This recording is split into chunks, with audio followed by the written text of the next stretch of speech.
இன்னைக்கு பார்க்க போறது சுவையான பானிபூரி. வாங்க சமைக்கலாம்.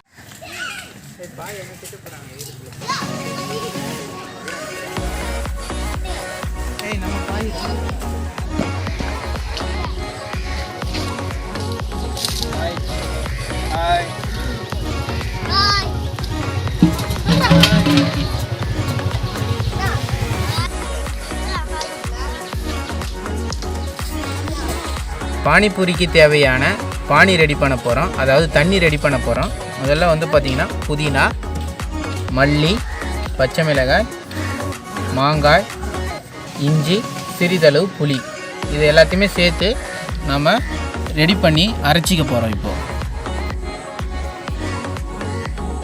இது எல்லாமே இப்போ வந்து பார்த்திங்கன்னா க்ளீன் பண்ணி ஒரு பவுலில் போட்டு அரைச்சிக்க போகிறோம். பூரி மாவு நம்ம 1/2 கிலோ எடுத்து வச்சுருக்கேன். அதுக்கு அடுத்தது வந்து பார்த்திங்கன்னா இது கூட ரவை சேர்த்துக்கணும். தேவையான அளவு ரவை சேர்த்துக்கிட்டு மிக்ஸ் பண்ணி வெந்நீரில் இதை பிசைஞ்சிக்கணும். மிதமான வெந்நீரில் இதை வந்து நம்ம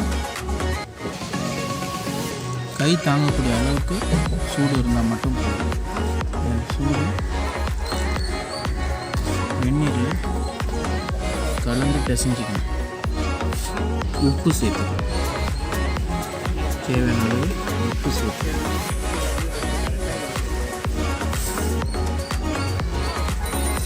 மாவு எப்பவுமே வந்து பார்த்திங்கன்னா ரொம்ப தண்ணியாக இருக்கக்கூடாது, கெட்டியாக இருக்கணும். மாவு கெட்டியாக இருந்தால் மட்டும்தான் பூரி நல்லா வரும். தண்ணி வந்து எப்பயுமே பார்த்து லைட்டாக ஆட் பண்ணிக்கணும். சுடு தண்ணியில் நம்ம இது செய்கிறதுனால பூரி எப்பவுமே சாஃப்டாக வரும். அப்போ தான்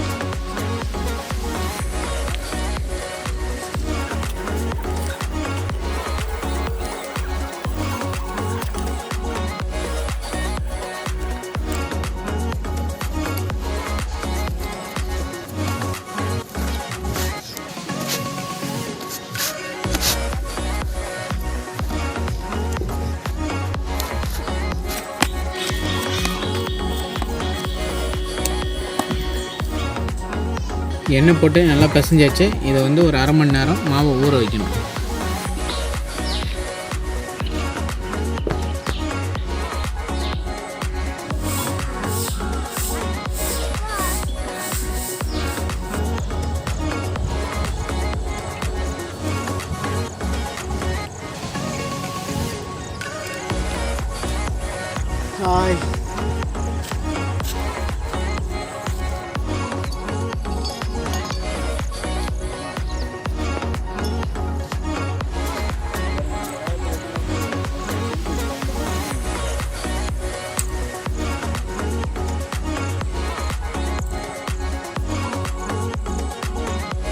அரை மணி நேரம் ஊற வச்ச மாவை எடுத்து இப்போ வந்து பூரி ரெடி பண்ண போகிறோம். சரிங்களா?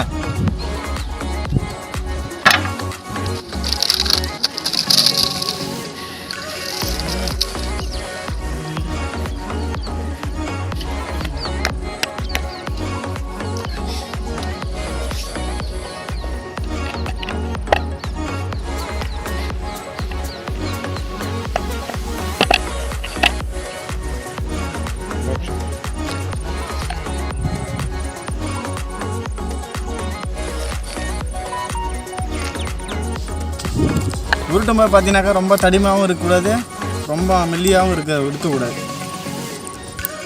மிதமான இதுவில் கரெக்டாக இருக்கணும். இப்போ வந்து பார்த்தீங்கன்னா கரெக்டாக உருட்டியாச்சு. இதை வந்து பார்த்தீங்கன்னாக்கா ரவுண்டான ஷேப்பில் கட் பண்ணிக்கிறோம்.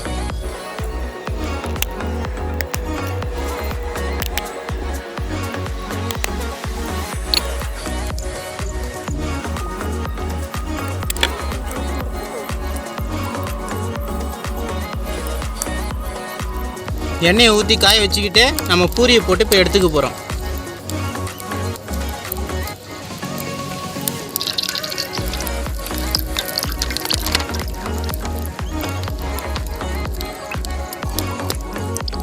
எண்ணெய் காஞ்சிடுச்சு. இப்போ வந்து பூரியை வந்து இப்போ நம்ம போட்டு எடுத்துக்கிறோம்.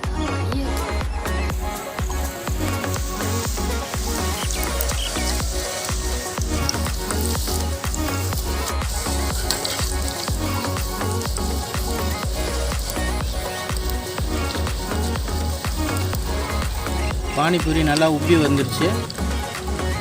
நம்ம இதை ஒரு தட்டில் எடுத்து வச்சுக்கிறோம்.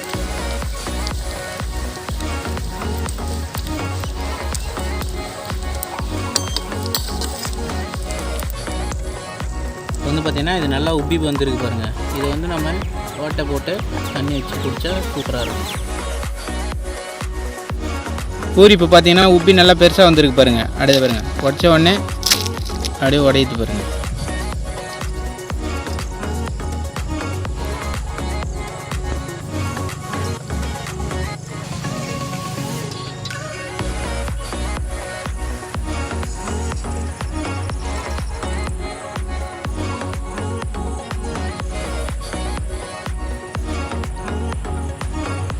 இப்போ வந்து பார்த்தீங்கன்னாக்கா பானிபூரிக்கு தேவையான மசாலா ரெடி பண்ண போகிறோம். பானிபூரி உள்ளே வச்சு சாப்பிட்றதுக்கு கிழங்கு மசாலா ரெடி பண்ண போகிறோம். அது எப்படி செய்யுதுன்னு பார்க்கலாம். அவிச்சு வச்ச உருளைக்கிழங்க தோலை உரிச்சு எடுத்துக்கின்னு அதை நல்லா நசிக்கணும். மிளகாய் பொடி சேர்த்துக்கிறோம். லைட்டாக நம்மளுக்கு தேவையான அளவுக்கு போட்டுக்கலாம். இது போட்டு நல்லா மிக்ஸ் பண்ணுங்கள். கூடவே சீரக பொடி, இது கூட எலுமிச்சம்பழ சாறு போட்டுக்கலாம். கொஞ்சம் புளிப்பு தன்மை இருந்தால் நல்லாயிருக்கும். இந்த அளவுக்கு போட்டால் போதும். இது வந்து இந்த பூண்டுக்குள்ளே வச்சு சாப்பிட்றதுக்கு கொஞ்சம் டேஸ்டியாக இருக்கும்.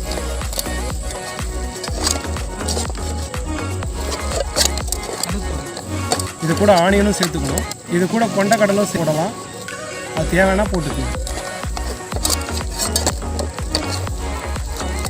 நல்லா பொடியாக நறுக்கின வெங்காயத்தை சேர்த்துக்கிறோம்.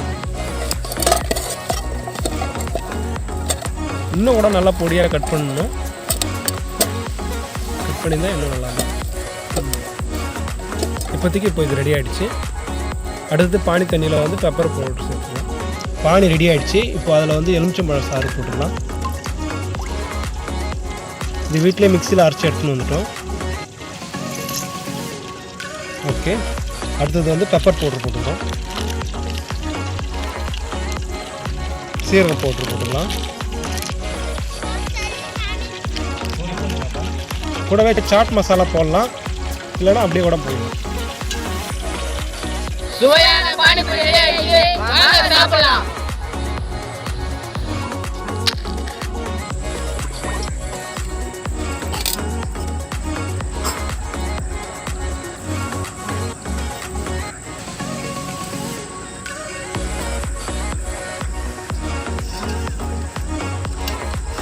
வேறு லெவலுங்க. பார்த்தீங்கன்னா அப்படி நொறுக்கி இதில் இப்படி வச்சுட்டு இந்த மசாலாவை எடுத்து இதுக்குள்ளே திணிச்சிட்டு அப்படியே அழகாக எடுத்து இந்த பாருங்கள் பானியில் அப்படியே பாரு அழகாக அப்படியே இப்படி விட்டு அது ஃபுல்லாக ரொப்பி பார்த்திங்கன்னா அப்படியே தொன்னையில் வச்சு எப்படி இருக்க?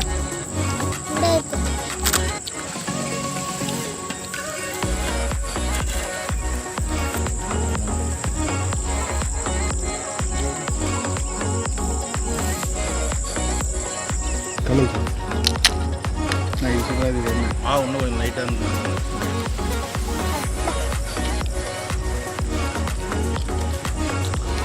பானி சும்மா வேறு லெவலில் இருக்கு. சும்மா டேஸ்ட்டாக இருக்குது.